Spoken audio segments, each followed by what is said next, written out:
Welcome to Building Texas with Justin McKenzie and Somer Baburek. Sponsored by the Boerne County Economic Development Corporation and Das GreenHaus. And now, here's your host, Justin McKenzie. You're listening to Building Texas on 103.9 FM Boerne Radio, and I am excited to have a fun show today. Somer and I are going to really take the opportunity to reset why we're doing Building Texas, what our conversations are really about, and what we hope you, the listener, get from each conversation. So, Somer, we're going to have 26 minutes of you and I. Oh, man. What a treat for the listener today. And the listener should stay engaged and listen for the whole episode, because we're going to have a fun conversation around really how we met each other in high school. Yes. Both coming into Boerne ISD. And then where we went from there, redacted for radio. Right. And then how we reconnected, because I was surprised to meet the barrel racing rodeo queen Somer as a CEO of a female-led life science company. I thought we were redacting. Oh, we were. How far are we redacted? I don't know. I feel like we need heavier redactions. Yes, absolutely, though. It was really fun to reconnect. I think it's interesting because I think our story and how we met here and then how we reconnected and both coming back here is special to Boerne. Because I don't think that you get that everywhere. I think sometimes what you see in small rural towns is no one ever leaves. And so everybody continues to stay back and stay around and you just know people for your whole life. But I think that's something really unique about Boerne is, to your point, you talk about this, I love this phrase, you say Boomerang Talent every time we have a show. And I think it's so true because a lot of people who grow up in Boerne and have the pleasure of having a childhood here and going to school here, they do leave and they go to college or they go, into the military or a number of different reasons why they leave the town. But then a lot of times they do come back, and it's really fun to reconnect with those who have made that decision. So I think that's a unique story. Well, I don't think it is a unique story, and it's fun to tell that story today in the media that we have. What I know we're missing is how often that story happens, how easy it is to come back to a community like ours and just get into the day-to-day cycle of life. You might reconnect with people at church or your work benefits, but really, how do you plug back into the community, especially if you were 17 in this small town? Right. So, and redacting your history. But as we come back, I'm amazed to see a lot of faces that I recognize in different walks of life around town, whether they're leading and managing the emergency room, or they're a key part of the police force, or they are serving in volunteer board of adjustments, planning and zoning, other things that make our communities work. It's an interesting perspective to see people leave and come back as a professional. Yes, and step into that environment. It is. It's really fun, I think. I see that with the school, especially being a mom and having, children going to school here and seeing some of the girls I grew up with who clearly have gone on and done really amazing things with their lives. And now they're coming back and they're raising their children here. And I think it's a really special story. And I think it's one of the things that really makes our community so rich. And to the point that, when we were talking to David Spencer on one of those episodes, he was talking about the community here and how it has really drawn him in. And it's one of the things that really stood out to him. And I think because you have that retention of historical, knowledge, if you will. So watching these other people grow up, but then seeing them come back in a completely different walk of life, to your point, and in a different capacity, it doesn't change who they were. And I think that's really what adds to the uniqueness and the richness of our community and our culture here. It builds to the fabric of our community. And Boomerang Talent is not my term. That's a term that we got from the University of Texas when they were doing the IC Squared grant research here. It's a community term where communities across the country are really competing for the talent to come back. They've made an investment. We taxpayers make an investment in the students in our community, and we want them to come back, be economic drivers. We also want them to go out and flourish and have a life of their own. So we understand there's some level that won't boomerang back, but if there is an opportunity, what are we doing to welcome them? Where are we giving them opportunities to build a career, opportunities for childcare? Boerne it's well known if you're in the stage of life where you have kids under 5. But if you're looking for childcare in this community, it's very tough. There's a wait list at every daycare or other solution. So we have to think about those struggles too. And oftentimes we hear Boerne's doing well. Boerne's an affluent community. It's true to a point, but we need to be creating opportunities for everybody in our town and everybody in our region. And a lot of that comes into adult education, bringing them, if they transition from high school into the next phase, they stay here locally. How do we have great jobs that are giving service and trades and career growth? If you're coming back in your mid-30s and you've built a career already, how are we tying you with people that are like-minded and like-oriented for economic growth? So a lot of things to talk about, but a lot of the reasons we have this show and the reason we're doing Dust GreenHaus and finding startups and funding people that want to give back into the community. Absolutely. So that was a really nice way that we circumvented telling the story of how we met in high school and went off on a tangent about the community that we love so much, which we tend to do, and that's okay. But yeah, I think just to bring it back to the history of our story and how it's, you know, it's one of the things that makes Boerne unique because it happens over and over here. Yep.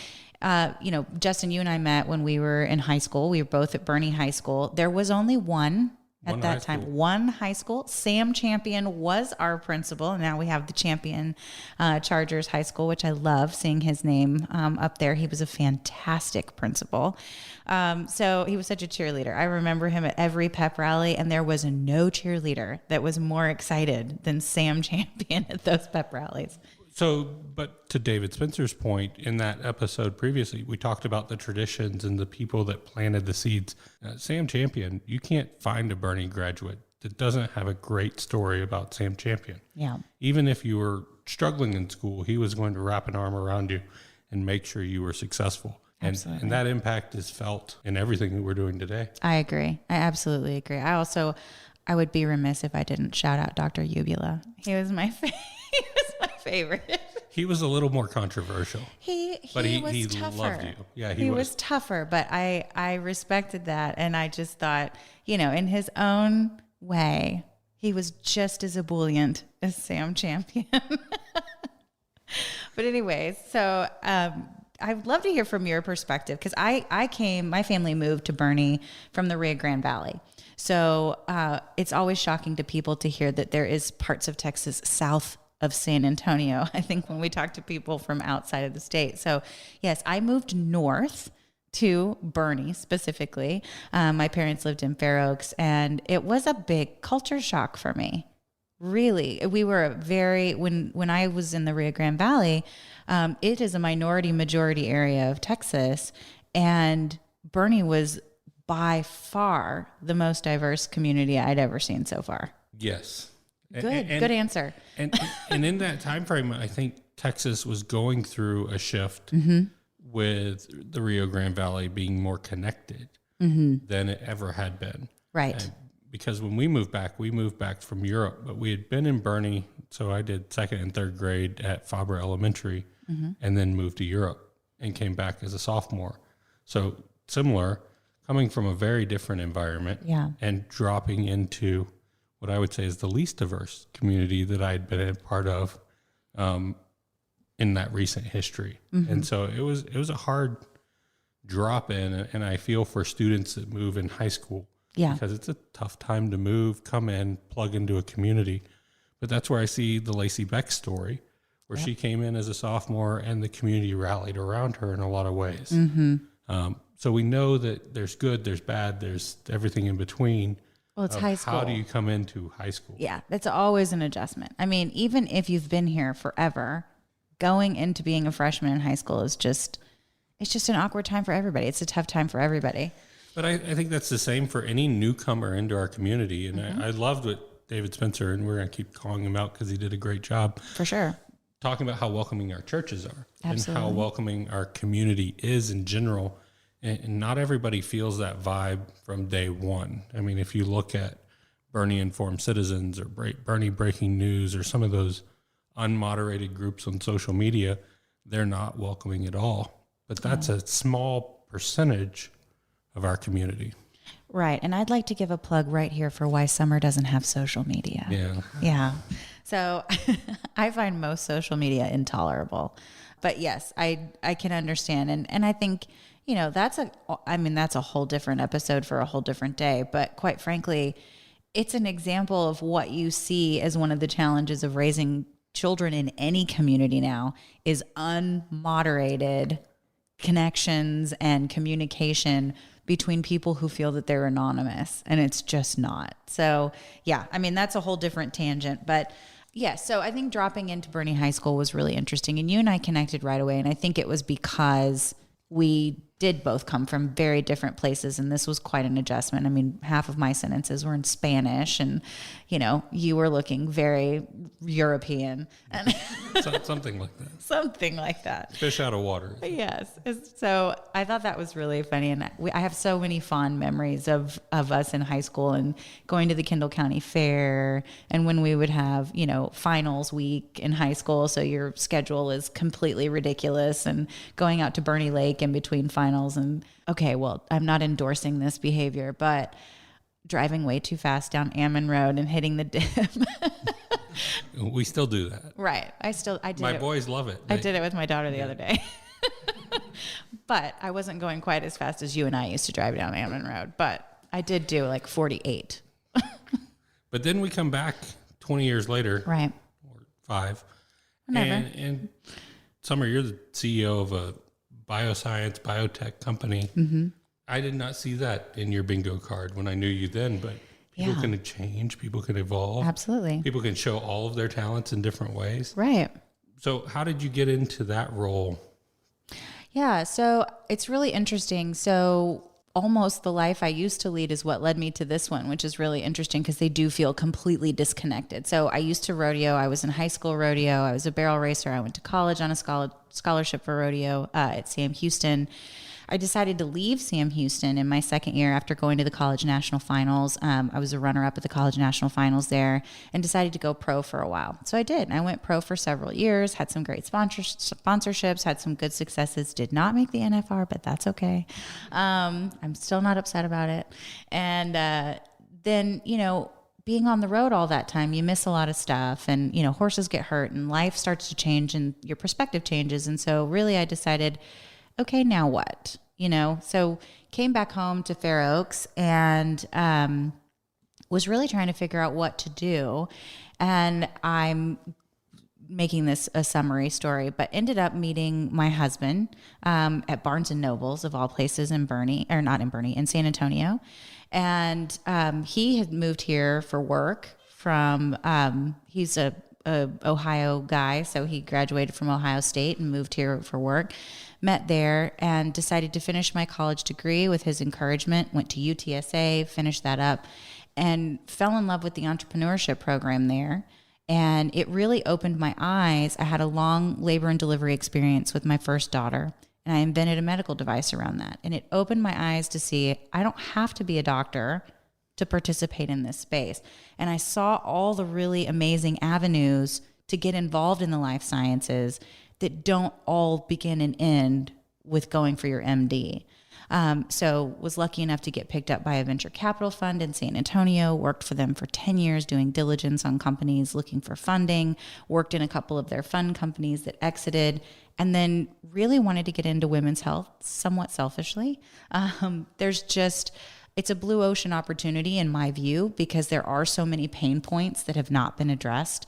And I think it's a really good opportunity to make a massive impact in 51% of the population while making some money at it, which I think is a good thing for everybody, right? I'm a true capitalist.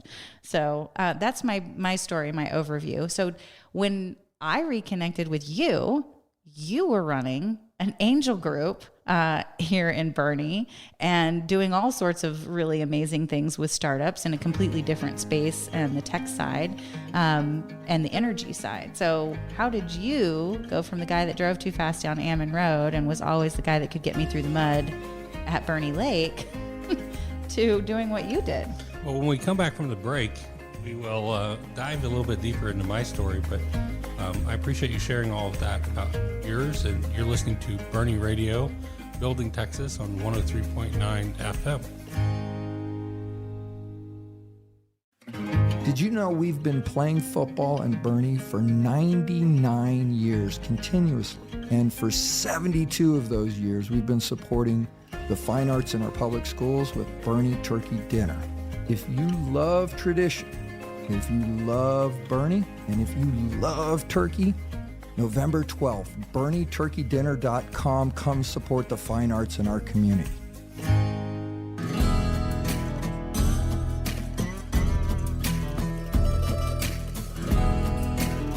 This is Justin McKenzie with Building Texas. I'm sitting here with my co-host Somer Baburek, and we're really just talking about how did we get here? How did we end up with a show called Building Texas, and why are we doing it? Before the break, Somer gave a great summary of how we knew each other, and then how she got to be the CEO of Hera Biotech, and really what led her back to Boerne. My story's a little bit different. I left here, went to college, ended up in Ohio, where I will say I did 2 winters, and that was enough for me. And then I moved my work, and it was factory manufacturing at that point, moved that down to Juarez, Mexico. I spent a number of years in Mexico and decided that that wasn't the lifestyle that I was really looking for and what I was meant to be doing. And so I came back here. I had a great privilege of coming back to Boerne and finding mentors that really helped me transition out of Mexico and my early career into what is the modern workforce today, and what does that look like locally. So these mentors really opened my eyes to community engagement, community involvement. How does that impact the business structure in the U.S.? And then what do you do with it? And that's what we're working on now, and that's really what inspired the Angel Network to be founded, because my original vision was a makerspace, building a place where people could come in, get involved, and start tinkering. That wasn't going to have full legs. It wasn't a fully vetted idea, but what it did is got me in the room with the EDC, with the city, the county, and other leaders around how are we building the future of Boerne, and how are we activating people in our community. And from that, the Angel Network was an easy next step. The Angel Network allowed us to find people that were like-minded, really wanted a best for our community, and they were willing to roll up their sleeves, not only investing in companies, but giving back their time and talent around mentoring and connecting. And that's what makes our community really unique in this landscape of Texas. We have a lot of connection through the hill country to the rest of the world.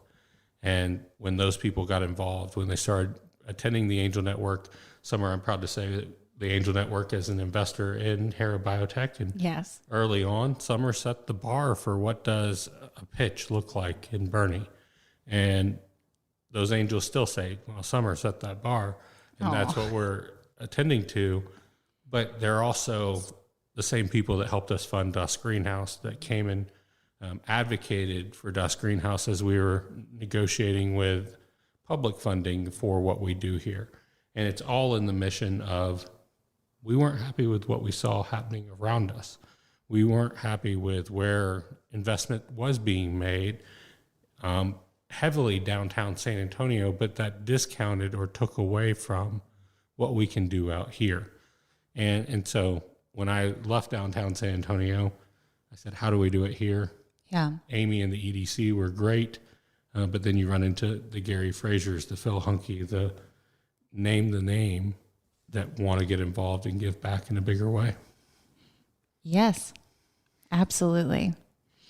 And I think it's, you have to talk about different types of investment. And this will lead into exactly why we're doing what we're doing. One of the things that we enjoy in being Texans and having our families and our businesses here in Texas is we have a massive economy.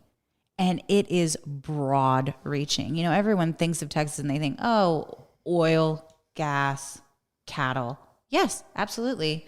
Energy, agriculture, also tech, also life sciences, also consumer packaged goods, also food. I mean, we have a huge, broad reaching economy here. And what that means is we have a broad network of experts in so many different areas. And to your point about a portion of investment happening in downtown San Antonio, yes, absolutely true. It was absolutely concentrated in a small number of verticals, which don't necessarily correlate to the expertise in the people that you have out here and what verticals they have experience in. And so, you know, being an entrepreneur, being in life sciences, obviously we're always looking, you know, to talk to life science investors because that's just the natural fit. But it doesn't mean that there aren't agricultural investors who see value in what we're doing or could have an important, you know, impact in the path of our product. And it doesn't mean that there aren't some really great, you know, agricultural entrepreneurs around here or food entrepreneurs or even small business people who could scale their business and make it something more of a larger entrepreneurial venture if they had the right mentors. And so I think that what you're doing with the Angel Network and what we're trying to do with Building Texas is draw attention to all of those different verticals where we have entrepreneurial talent, innovating, working, building, but also where we have, you know, expertise and those who want to be involved, who want to invest, whether it be time, money, mentorship, all of those things. And I think it's so important because how do you find those people? How do you find the people who are building in a space where you could provide, you know, expertise and content? How do you find those people who have done the things that you're trying to do or have led a similar path as to what you're trying to do? And I think that with our program, it's a really great opportunity for us to highlight that across the state. We want to dive deeper. We want to drive these conversations. I speak locally with large groups of people and they want more economic development to occur because they want more economic diversity. Mm-hmm. We've grown significantly in the number of residents and houses and property tax, where I think we can dilute the number of houses we have to build is putting businesses in, bringing businesses to the county that are going to diversify our tax base and give us more opportunity to have the services and have the quality of life without just more homes. A big story for me for Boomerang Talent is how do we keep the talent that owns land here? How do we bring them back so that land can be revenue generating? It might not always be cows. It might be bees, but it might be a software tech that we don't even know about yet. Right. That is going to create a cash flow or a economic path for them to live here, enjoy their property, and afford the rising property tax. Absolutely. And I think being in control of the development that you see. You know, we talk a lot about how much we love Boerne and we love downtown and we have all these fond memories of back roads and lakes and fun things that we used to do.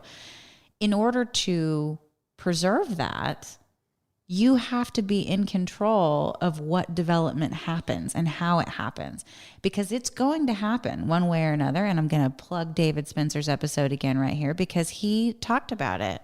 You know, in other areas that haven't had such a focused approach to development, they've ended up with just whatever would come in and build. And I don't think that our community wants that. Well, he named it appropriately, the citizens against virtually everything, the cavers. We have to balance their argument with the rights of a property owner. That's the county's facing that challenge right now. The state is facing that challenge. We're attracting all of these people to the state of Texas. Locally, a lot of people don't necessarily want that growth and expansion. I think for us, it's helping people understand what can they do with their land. It is their land. They have significant property rights. How do we bring them the right opportunities that are going to fit the heritage and the history, but also enable Boomerang Talent to come back? And that's why they should listen to this show. That's why they should listen to the show. That's why they should come to GreenHaus and see the entrepreneurs that we're finding. And the Angel Network. The Angel Network. And get involved. Ultimately, that's it. I mean, I got frustrated with 9% turnout to a mayoral election that had significant impact. It's not to endorse one or the other. It's to say 91% of our community said, I don't care. Yeah, that's unfortunate. And that's unfortunate. And we're going to have major elections come up, and it shouldn't be a presidential. It should be the school board. It should be the city council. It should be all of these pieces where you understand who's making the decision that's going to impact you. And if that's a business entrepreneurial decision, the Economic Development Corporation, Das GreenHaus are a great place to come get more information. Mm-hmm. If it's government, understand, is it city, is it county, is it state? We've had a lot of these conversations in our first 12 episodes to drive curiosity and encourage people to go find those resources, ask the next question, and get involved locally, because there's a chorus of complaint A, complaint B, but we need a louder chorus of solutions and future and support. Yeah, absolutely. The easiest answer to give is no. Oh, yeah. Yeah, that's the easiest answer to give. Unfortunately, that's not helpful, and you're not actually contributing by just saying no. If you don't have a solution, you don't get to oppose the one that's being proposed. I'm sorry, guys. That's just the way it goes. At least that's how it's run in my house. Well, as we wrap up Building Texas on Boerne Radio, my name's Justin McKenzie. And I'm Somer Baburek. And I'm thrilled to have you co-host with us. I'll finish on a very smart person told me to ask myself 2 questions when a problem comes up. Is it true? Is it helpful? And I would encourage the community to think about that. As you hear or read things about our community, is it true? Is it helpful? If it's not, move along. If it needs to be pushed on, if it needs more energy, get involved. And we'd love to help you find that direction and get involved in Boerne anytime you can. Absolutely. If you want to get more involved, you can always visit dasgreenhaus.org. We're paying homage to our German heritage, DASGREENHAUS.org. Or you can find our friends at the Boerne-Kendall County Economic Development Corporation. You can find them on Google. The Chamber, Das GreenHaus, EDC, Boerne Visitor Bureau. These are all helpful resources. If you don't know them, come find us, come ask, and get plugged in to what you're passionate about. Absolutely. And you can find all of those entities on social media as well. I am not on social media, but you can find all of them and get plugged in and find helpful resources is how you get involved. LinkedIn is where you'll find Somer. You will find me there. I can't promise that I will be responsive, but I can promise that there will be a picture there. Thank you for building Texas the way you are. Thank you for building Texas the way you are, Justin. This is Amy Story with the Boerne-Kendall County Economic Development Corporation. Join us on Tuesday, October 24th for Kendall County's first Economic Summit at the Bevy Hotel for this half-day event to learn more about the businesses and opportunities here in Kendall County. This event is being brought to you by the San Antonio Business Journal and the Boerne-Kendall County Economic Development Corporation. Sponsorships are still available, and individual tickets can be purchased through the San Antonio Business Journal or online at the BKC EDC website. That's www.bkcedc.com. You don't want to miss this opportunity to hear from local business leaders as well as representatives from the City of Boerne and Kendall County. Panel discussions include infrastructure planning and hear from the people and entities involved in the creation of our entrepreneurial ecosystem. Get your tickets before the event sells out. After the Economic Summit, Das GreenHaus, Boerne's first business incubator, will host an open house. So come out and see the community's place to support and grow entrepreneurs, innovators, founders, and startups right here in Kendall County. That's www.bkcedc.com. Boerne Radio 103.9 FM. Now let's head over to the Patrick Heath Public Library with Miss Constance for Children's Story Time. As the Patrick Heath Library is open today from 10 to 4, this is Boerne Radio.